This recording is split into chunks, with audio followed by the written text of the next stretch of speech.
Classificação indicativa. Livre para todos os públicos.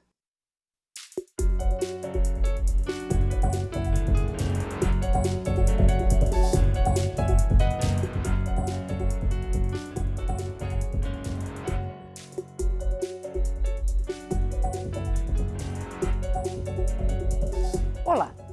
O governo federal enviou ao Congresso a medida provisória 774, que acaba com a desoneração da folha de pagamento para a maioria dos setores hoje beneficiados pela redução nas alíquotas. A partir de julho, todas voltam a contribuir com a alíquota de 20% sobre a folha de pagamento. Essa medida pode significar aumento de arrecadação de mais de 8 bilhões de julho a dezembro. Mantém o benefício apenas os setores de transporte coletivo de passageiros, construção civil e infraestrutura e comunicações, considerados pelo governo como geradores de emprego. A política de desoneração foi iniciada em 2011 com a perspectiva de criação de novos empregos. E o Câmara Debate da Rádio e da TV Câmara vai discutir quais serão as consequências dessa medida com os deputados Rocha Loures, do PMDB do Paraná, e Daniel Almeida, do PCdoB da Bahia. Deputado Rocha Loures, a gente tem visto algumas reações do empresariado dizendo que isso pode aumentar a recessão, aumentar os nossos problemas econômicos. O senhor acredita nisso? Não acredito nisso, é uma medida corretiva, uma medida que poupa a sociedade brasileira do aumento da carga de impostos, da elevação dos tributos, que também passaria pelo Congresso, e verifica, do ponto de vista da Fazenda, a execução e a mensuração de uma política econômica, que, como você disse, Tânia, vem de 2011, que, verificado o seu efeito, o seu benefício, a sua consequência na economia, não registrou, não foi verificado que, por causa desta desoneração, do conjunto das desonerações, que começaram por um grupo seleto de setores e que foi se ampliando, se não me engano, se atingiram até 52 setores da economia, chegaram a ter este benefício, não é? Muito bem, agora nós temos que fazer, como estamos fazendo, o governo faz um trabalho para reorganizar as finanças nacionais, ajustar o fiscal, e para aqueles que nos assistem entenderem é muito simples, não se pode gastar mais do que se ganha, não se pode ter, digamos, um compromisso assumido sem ter de onde tirar o dinheiro. Quem faz isso ou aumenta o seu endividamento ou não paga a conta. Então o governo apresenta este projeto na medida provisória.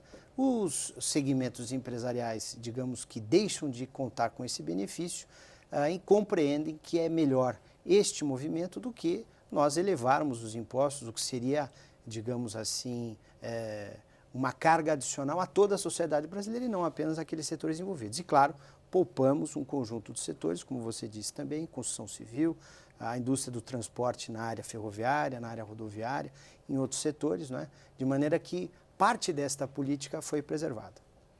Deputado Daniel Almeida, o senhor acha que isso pode causar recessão? Mais importante ainda, pode causar desemprego, esse aumento aí da oneração da folha de pagamento?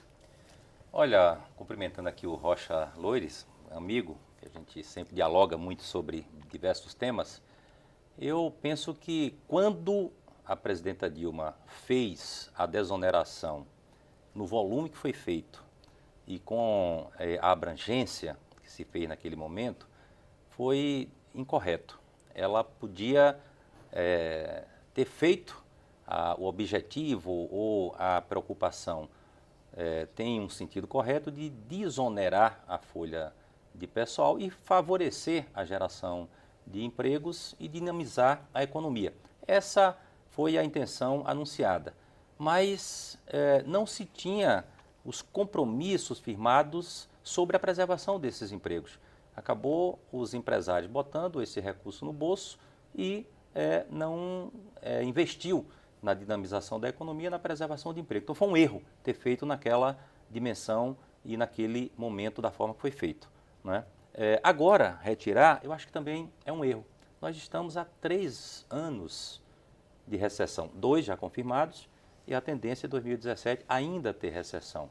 Numa situação assim, com tanta dificuldade que os empresários já vivenciam, você desonerar a folha, não tem dúvida, é uma elevação de tributos. Isso agrava essa situação de dificuldades na economia e as dificuldades aumentando, o que tem como consequência? A perda de emprego. Geralmente é isso é quase inevitável no modelo que nós temos. Então, acho que o momento anterior foi incorreto, inadequado e agora também, né? E eu acho que tem outras alternativas. A gente fica dizendo que tem que fazer corte, ajuste fiscal. Nós precisamos parar de repetir isso e pensar em alternativas mais estruturantes. Qual é o problema principal, Rocha? Eu acho que o problema principal é essa financiarização da economia. São os agiotas que levam grande parte do orçamento que a nação brasileira paga. Não se toca nisso, não se mexe nisso. Fica cortando de trabalhador, cortando de empresário. Nós tínhamos que pactuar trabalhadores e empresários para favorecer a atividade produtiva e retirar de quem efetivamente está sugando nossa economia, que é o sistema financeiro. Acho que aí nós deveríamos fazer um grande pacto para interromper. Uma das questões que os economistas levantam quando se discute benefício fiscal é que, normalmente, os governos elegem setores, né? Mesmo nesse caso, foram selecionados 4 setores por motivos específicos. E que isso causa um desequilíbrio na economia, né? Então, alguns setores ficam mais beneficiados que outros, que isso causa uma concorrência, mesmo que não dentro da própria atividade, mas dentro da economia. O senhor acredita que isso é um problema?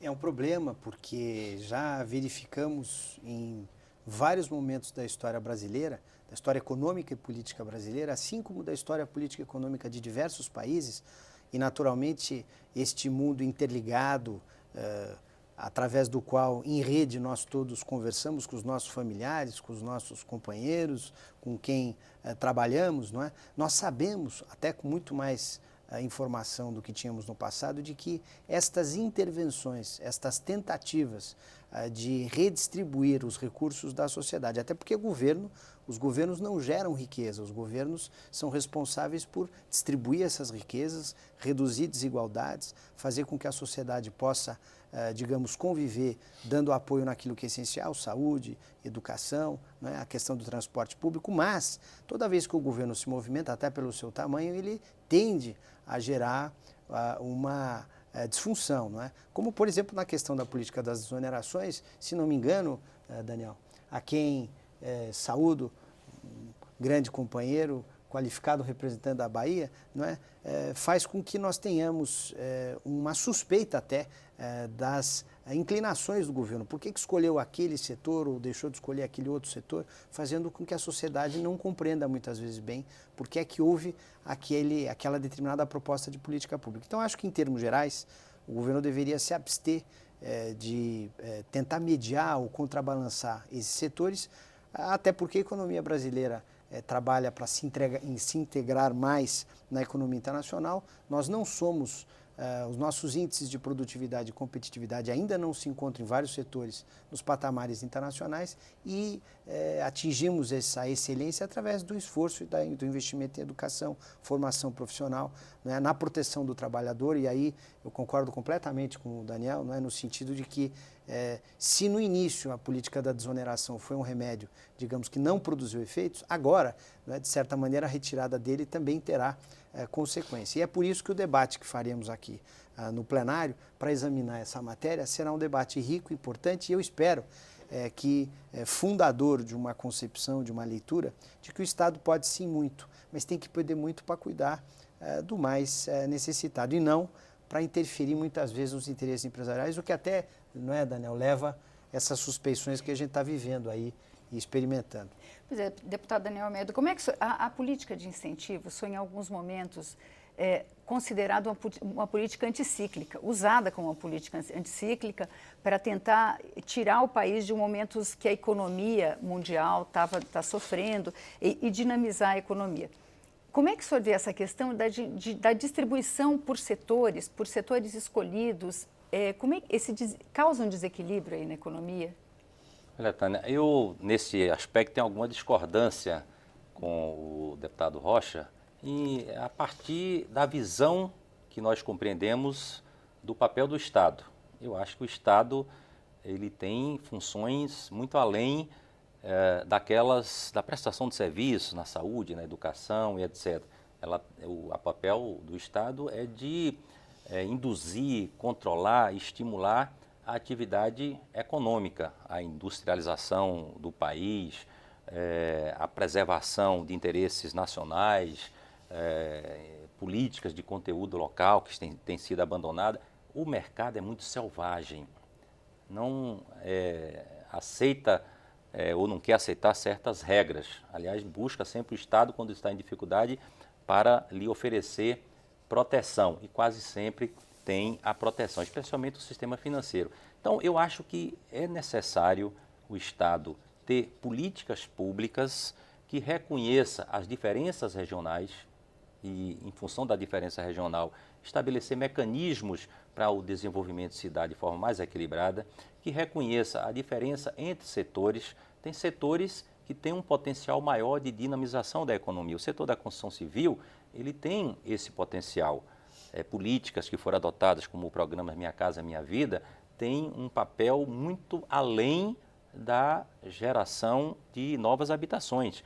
A função que esse setor tem para dinamizar a economia é fundamental. Setores estratégicos que às vezes necessitam de estímulos adicionais para alcançar um patamar de desenvolvimento que permita sustentabilidade. O setor do agronegócio do nosso país sempre recebeu grande aporte de financiamento diferenciado, com juros diferenciado, com tecnologia, o papel da Embrapa. Então, nós precisamos do Estado para cumprir esse papel. E ele tem que reconhecer a realidade, que é diversa no nosso país, e tratar aqueles que são diferentes de forma diferente. Eu acho que aí é que talvez nós tenhamos uma diferença sobre qual é a função do Estado na economia e para a nação. Bom, a gente vai continuar essa conversa depois do intervalo. Até daqui a pouco.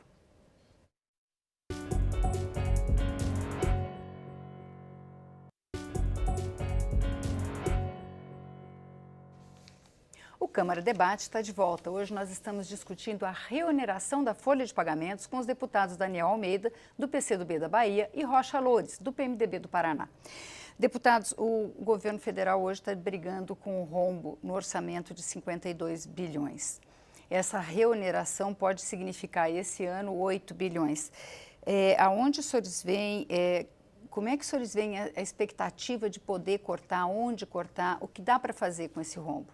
Na realidade, Vânia, a nossa expectativa para esse ano, neste projeto específico, é de 4,8 bilhões, porque justamente aprovado, embora a medida provisória já esteja em vigor, a nossa expectativa para efeito,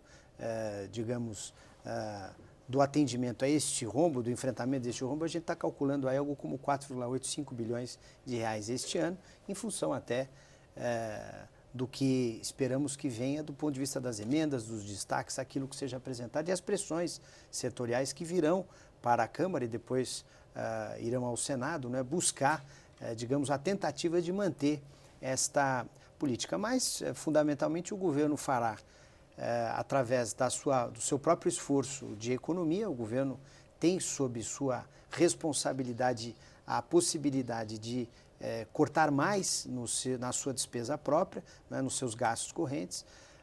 O governo conta com uma parte dos recursos que, se o Congresso entender na tramitação da matéria, virão da repatriação que ainda será feita este semestre, né, que já está em discussão aqui na casa, e nós vamos fazer, digamos assim, um acompanhamento, monitoramento de uma série de políticas públicas para verificar a resposta da economia. É natural e o desejável é que quanto mais rápido seja, e nós já estamos verificando isso, a retomada da economia brasileira, também será retomado o nível de arrecadação perdido no passado e que fez com que chegássemos a este grau de desafio e de enfrentamento com a nossa realidade, né? Visto que eu repito o que falava na abertura do programa, quer dizer, e vale para uma família, orçamento doméstico, como vale para uma sociedade, com um país como a União, o Brasil. Não se pode, no caso do Estado, ele tem uma faculdade que as famílias não têm. Quando o Estado gasta mais do que arrecada, ele pode, no caso do Estado brasileiro, ele poderia emitir moeda, né? Pintar dinheiro, e só que isso geraria inflação. E no nosso caso, a inflação está caindo e continuará caindo. O governo poderia tomar dinheiro emprestado, mas isso aumentaria o endividamento público, também não faremos isso, pelo contrário, o ajuste fiscal é necessário para reduzir a taxa de juros. E, finalmente, o que poderia o governo fazer é não pagar suas contas, que também não faremos. Por isso, em nome da transparência e em nome da nossa relação com a sociedade, a ideia do governo é apresentar os números como eles são, enfrentá-los, pedir o apoio do Congresso, numa parceria estreita que procuramos ter aqui com todos os partidos políticos, não é? E fazer, digamos assim, e isso é importante e é feito, não é? O Ministério da Fazenda faz o monitoramento diário da situação de gastos e receitas do Estado e vamos continuar fazendo isso. Deputado Daniel Almeida, o senhor fez parte da base do governo da presidente Dilma, que enfrentou esse problema. Como é que o senhor acha que deve ser enfrentado esse problema do déficit no orçamento? Olha, eu penso que nós estamos na contramão daquilo que seria necessário fazer no Brasil. As medidas que o atual governo tem adotado só agrava a situação da economia. A recessão vai perdurando, a crise social vai se agravando, mais desempregos, né? E não vê-se perspectiva nesse caminho que está sendo adotado. E o governo só fala em corta gasto, corta gasto, corta gasto. Acho que por aí nós não vamos encontrar uma saída. Nós tivemos uma crise lá atrás, em 2008, foi a mais grave, e naquele momento medidas foram adotadas com políticas públicas, ações de governo, colocando o papel dos bancos públicos, do BNDES, e um conjunto de ações para frear aquela onda avassaladora de recesso econômico no mundo inteiro, que afetou também o Brasil. Acho que o caminho é exatamente de pararmos de falar de corte de gastos e criar condições do Estado brasileiro voltar a investir, a garantir realização de mecanismo de dinamização da nossa economia. Nós somos a favor de que se investigue tudo na Lava Jato, mas esse processo tem paralisado grandes setores da economia brasileira. Nós temos que encontrar um mecanismo rápido de fazer com que a engenharia nacional, a indústria nacional da construção civil volte a construir, que o setor de gás e petróleo, que já garantiu uma perda enorme de investimento no país, volte a ser feito, que essas estruturas voltem a retomar o seu papel, né? Então, acho que não é fazendo, por exemplo, a terceirização, como acabou de ser aprovada aqui, que nós vamos equilibrar as contas públicas. Isso pode provocar um rombo ainda maior, porque a arrecadação previdenciária tende também a diminuir com a precarização, com a folha de pagamento cada vez tendo uma participação menor na nossa economia. Então, um conjunto de medidas que o governo tem adotado, elas não ajudam a retomada. Acho que vão exatamente no sentido oposto dessa retomada da nossa economia. Eu acho que, e volto a insistir, eu não sei por que as pessoas evitam falar do nosso sistema financeiro. O mundo inteiro fez isso. Quando teve crise no Japão na década de 90, eles botaram os juros para zero, às vezes até abaixo de zero. Teve crise nos Estados Unidos em 2008, até recentemente o juro estava no patamar de 0,25%, né? Foi assim também em vários países da Europa.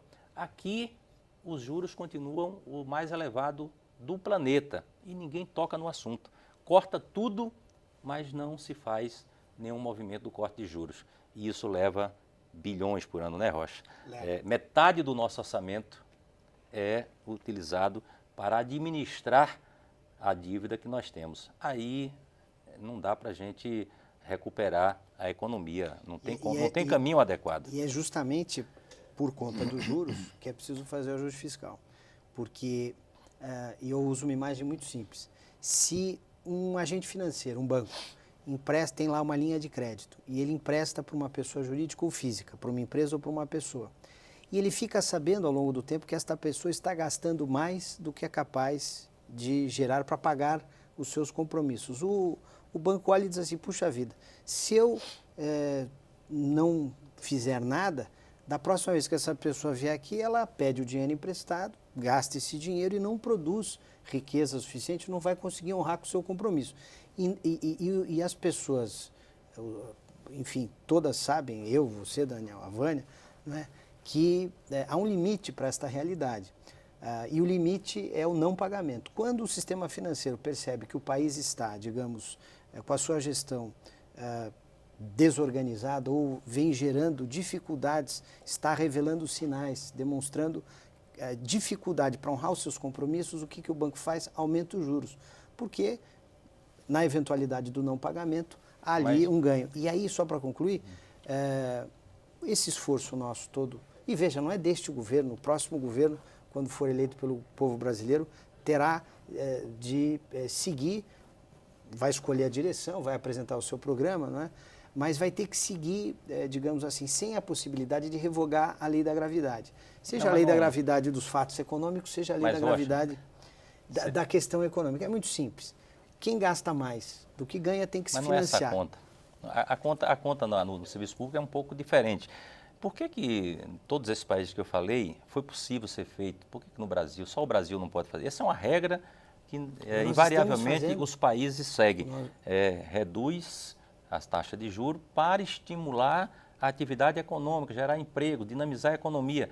Porque se o banco sabe que tem ali o governo que vai pagar uma taxa maior do que ele investir na atividade produtiva, ele vai ficar pendurado nessa teta a vida inteira, né? E é isso que tem acontecido. Não é erro só desse governo, não. Os governos passados também erraram, mas nós temos que mudar essa equação. Enquanto não mudar, as coisas não vão tomar outro rumo. E esse problema do déficit, né? Tem países, não estou dizendo que o Brasil deva endividar ilimitadamente, mas diante das necessidades de suprir atividades econômicas e serviços que são da obrigação do Estado e ter um déficit um pouco mais elevado, muitos países fizeram a opção por ter um déficit maior até que a economia dinâmica possa garantir a recuperação. Nós tivemos aqui o FMI vigiando nossas contas durante muito tempo, ditando regra, e só foi possível ficar livre desse controle quando a economia cresceu, se desenvolveu, distribuiu renda e foi possível pagar a dívida externa. Então, é um caminho que a gente já experimentou. Acho que nós estamos equivocados. Sim. Se o senhor quiser... Não, só para fazer um ponto, né? Em 2008, aquela crise foi uma crise de falta de liquidez. O mundo ficou, digamos assim, sem crédito. E foi correta. O presidente Lula, naquela época, adotou uma postura correta, não é, de oferecer liquidez à economia brasileira, o que possibilitou que não houvesse uma interrupção não é, da atividade empresarial, econômica. Isso foi importante. E como todo remédio, quem toma um remédio permanentemente, aquele remédio ou perde o efeito, não é, ou gera uma consequência, um efeito colateral, uma dependência que precisa ser pacificada depois por um tratamento muitas vezes mais doloroso do que aquele para o qual o remédio foi desenhado. Né? Foi isso que aconteceu com o Brasil no último governo? Não, eu acho que o governo do presidente Lula, aí as pessoas têm às vezes preconceito de analisar os dados, mas todos os dados que nós temos da Fundação Getúlio Vargas, do IBGE, dos organismos internacionais, revelam que foi um dos melhores períodos da economia brasileira de todos os tempos. Equilíbrio das contas públicas, crescimento, distribuição da renda, elevação do padrão de competição da indústria nacional, crescimento de instituições que têm caráter estratégico, né, o BNDES, enfim, em todos os aspectos, esse foi um período rico, denso, né? É óbvio que alguns erros, alguns limites foram apresentados no âmbito da política, né? E ações como esta, da desoneração de uma forma meio sem controle, né? Sem contrapartida, eu diria.